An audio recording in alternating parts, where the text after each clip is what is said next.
Cuidado, tem algo que muitos de nós praticamos sem perceber, acreditando que estamos buscando Deus, mas que acaba nos afastando ainda mais dele. Presta atenção aqui que você já vai entender.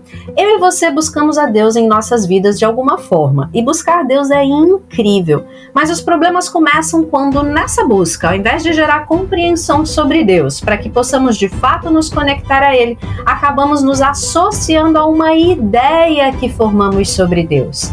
E isso forma crenças que nos levam a práticas distorcidas e equivocadas e que nos dão a falsa sensação de estar nos dedicando a Deus, mas que de fato passam longe dele e por consequência vão nos aprisionando em crenças limitantes, em auto-enganos, em performances religiosas e nos afastam mais e mais da intimidade verdadeira com o Papai. Ao longo desse vídeo, vou te conduzir numa reflexão que vai mudar sua forma de se relacionar com Deus. Eu te aconselho fortemente que assista até o final, porque você vai se surpreender com as revelações que vai ouvir aqui. E sim, isso vai te confrontar. Mas lembra, Deus só confronta quem Ele ama e quer ter por perto. Mas antes de mais nada, já se inscreve aqui no canal, deixa o seu like para nos ajudar a crescer e para eu saber que esse assunto te interessa, para que eu possa te trazer mais profundidade sobre isso. Pronto? Então vamos lá. Em João 8, 31 e 32, Jesus dizia, pois, aos judeus que criam nele: se vós permanecerdes na minha palavra, verdadeiramente sereis meus discípulos, e conhecereis a verdade, e a verdade vos libertará. Eu vou repetir com ênfase nas palavras para as quais você precisa se atentar, preste atenção aqui.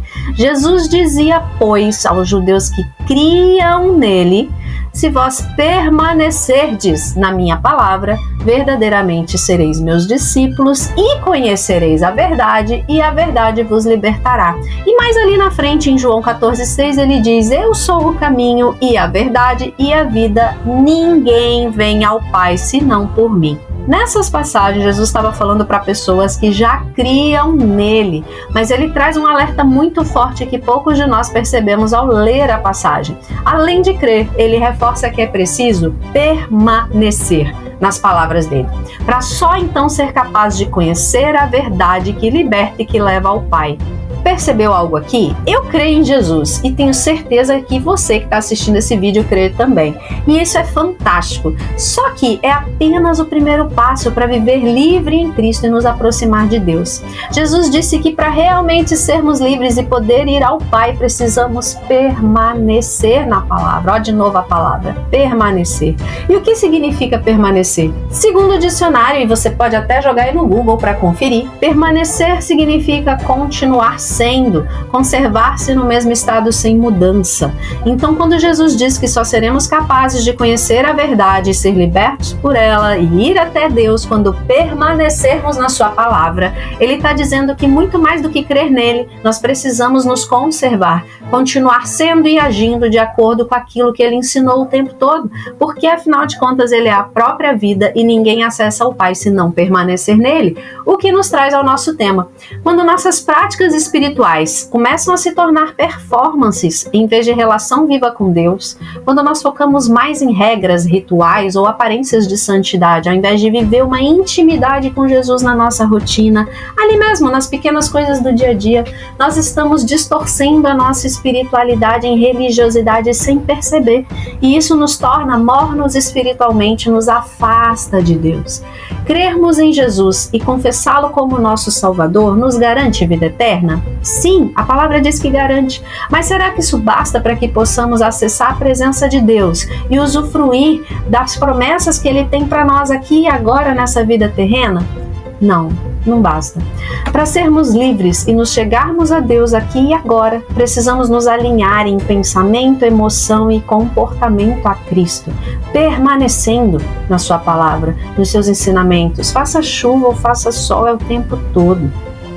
E tendo isso em vista, fica muito mais fácil entender por que a religiosidade nos afasta de Deus e nos faz prisioneiros do auto-engano, nos prendendo em cadeias emocionais que tornam a nossa vida aqui pesada, sacrificante e nos deixa com a sensação de que a vida plena, aquela vida abundante em Deus, é inalcançável ou que só é possível depois que nós morrermos e chegarmos lá no céu.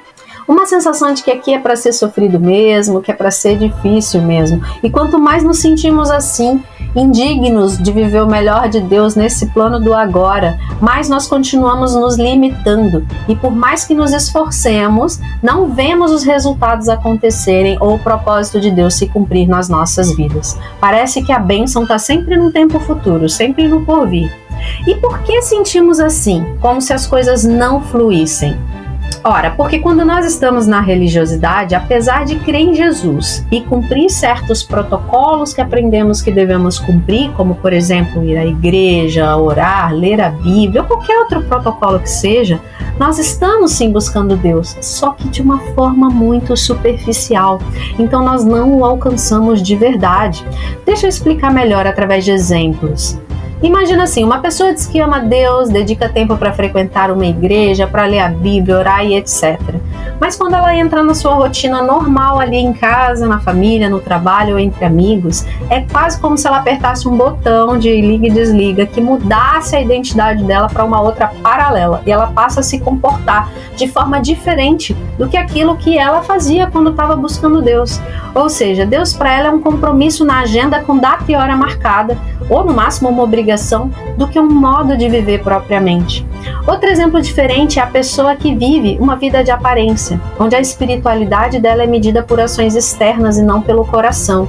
Ela se preocupa em parecer que vive em exatidão com Deus e para isso muitas vezes até distorce um pouco os ensinamentos de Deus, criando normas, doutrinas e regras que Deus nunca mandou e que acabam se tornando fardos pesados para ela mesma, mas que geram uma aparência para os outros de uma vida espiritual.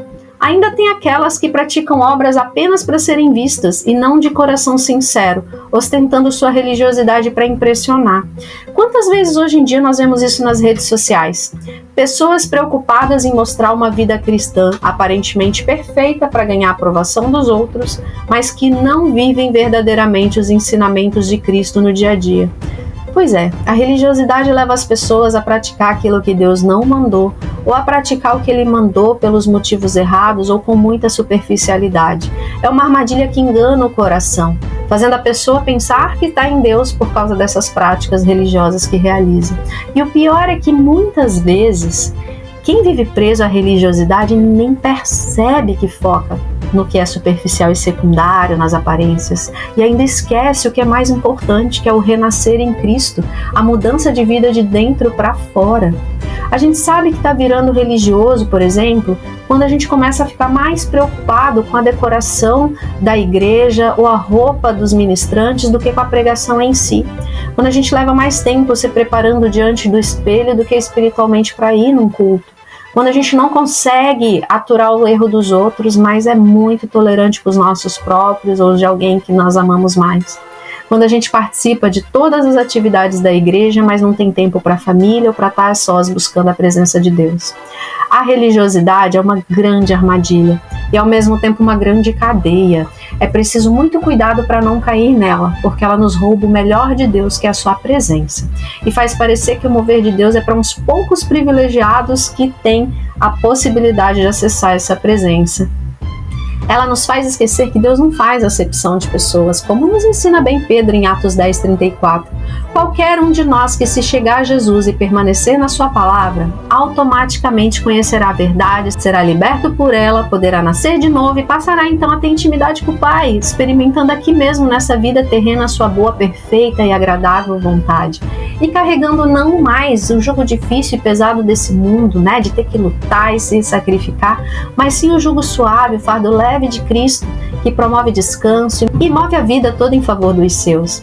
O verdadeiro cristianismo é tão simples. Nós é que complicamos porque estamos nos deixando levar pelos ruídos do mundo, que causam interferência na nossa relação com Jesus. Veja bem, para viver o verdadeiro cristianismo, tudo o que nós precisamos fazer é alinhar nossos pensamentos, emoções e comportamentos ao amor de Deus, conforme Jesus ensina e repete a exaustão em inúmeros ensinamentos ao longo das Escrituras Sagradas. E você nem precisa ter lido a Bíblia de capa a capa para compreender o que Jesus quer de você.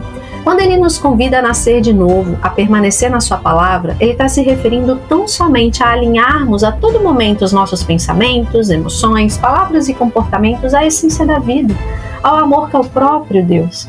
Então, se você se flagrar com pensamentos ou emoções que não condizem com o amor de Deus, imediatamente busque trazer de volta seu pensamento e sua emoção para Cristo. O que Jesus faria no meu lugar? O que ele pensaria sobre isso? Como é que ele se comportaria nessa situação? E conforme nós exercitamos esse alinhamento e repetimos o exercício, colocando atenção nessa intenção de nos tornar mais parecidos com Jesus, mediante a cada pensamento que surge, mediante a cada situação com que lidamos no dia a dia, mais vamos treinando o nosso cérebro a incorporar esse alinhamento como algo automático em nós, porque criamos novos caminhos neurais e modificamos a nossa mentalidade. Essa vida é um grande campo de treino. E nós estamos em constante processo de aprendizado. Afinal de contas, estamos no mundo em um corpo físico. E o mundo vai nos oferecer muitos ruídos, experiências, propostas, oportunidades, tentações. Permanecer na palavra significa, diante de cada um desses ruídos, considerar o que Jesus faria, diria, pensaria se estivesse aqui agora no meu lugar. É dessa forma, através desse exercício contínuo e intencional, que nós entramos cada vez mais na presença de Deus. Então, se você crê em Jesus, você já deu o primeiro passo. Agora ele te convida a ir mais além, a renascer com ele e mergulhar profundamente na intimidade com ele, porque ele quer que você viva o reino aqui mesmo na terra, assim como é nos céus. E isso só é possível a partir do despertar da nossa consciência. Isso não é uma coisa que se alcança de forma não intencional. Precisa sim colocar atenção na intenção de se lapidar dia após dia. Então se permita ser transformado de dentro para fora, para que você se torne verdadeiramente um filho do Altíssimo, simples desse jeito. A religiosidade nos afasta de Deus porque cria um distanciamento na nossa relação com Ele, nos tornando no máximo servos ou escravos das nossas crenças. Já a fé é a transformação da nossa mente, é o que nos aproxima de Deus e nos torna filhos, amigos. É só transformando a nossa mente que nós passamos a ser capazes de experimentar o extraordinário de Deus, deixando de lado as aparências e buscando uma vida de intimidade com Ele, onde Ele é a própria vida em nós. Então vou repetir o que eu já falei agora há pouco, é simples demais. Eu não estou dizendo que é fácil, mas é simples. Nós aqui complicamos por não compreender claramente o processo e por vivermos inconscientes sobre quem Deus é e o que Ele espera de nós. Jesus criticou isso nos fariseus, dizendo: esse povo honra-me com os lábios, mas o seu coração está longe de mim. Reflita sobre isso. Ative a sua espiritualidade em Cristo intencionalmente hoje, mediante cada pequeno acontecimento da sua rotina. E aí depois vem aqui me contar nos comentários os impactos que esse exercício gerou em você e nos seus. Sim, nos seus, porque lembra, nós somos a luz do mundo. Então aquilo que fazemos resplandece sobre as pessoas ao nosso redor. Você vai ver que a sua transformação vai impactar também quem está à sua volta. É isso, agora é com você. Se fez sentido, se lembra de deixar o seu like aí e se inscrever no canal para ajudar essa mensagem a alcançar mais pessoas que precisam mergulhar na presença do Papai.